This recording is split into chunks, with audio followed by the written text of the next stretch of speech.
models. Really, it's about how we sustain one another, how we work together, how we share the wisdom, how we get the courage to go on, how we respect the hard questions and look them in the face and answer them honestly over and over again until we educate the people.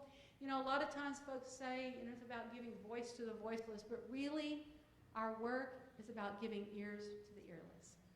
And you can't be tired in that work. You can't decide I'll work with these people and not work with these folks. And I just keep in mind, I'm from Texas, so I know what I'm talking about.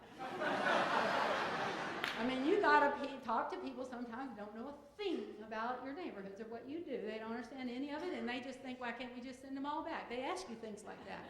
So you gotta be ready to deal with those questions with the same passion, the same patience, and the same compassion you bring to the rest of your work. And that's been a big challenge to do at times because we think people ought to know better and everybody ought to understand what we do. But if you do it long enough and you're patient and you're true and you're faithful, you have moments like we did this morning when a new context for our work is being developed. And we have a chance for a different conversation, for greater awareness, and for us all to be together in this room as we are today, knowing and learning from one another. So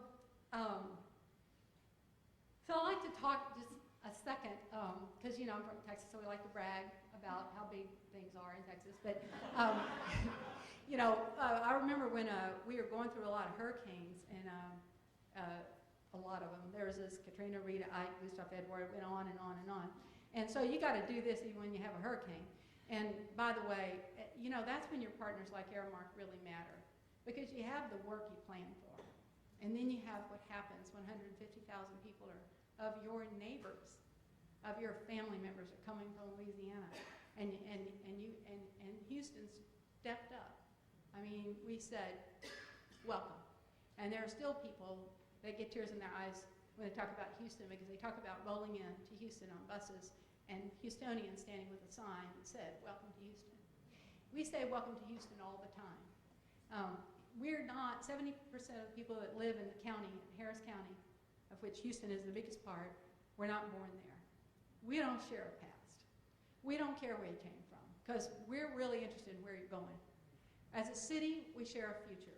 It keeps us looking forward, but it keeps us most especially focused on what people can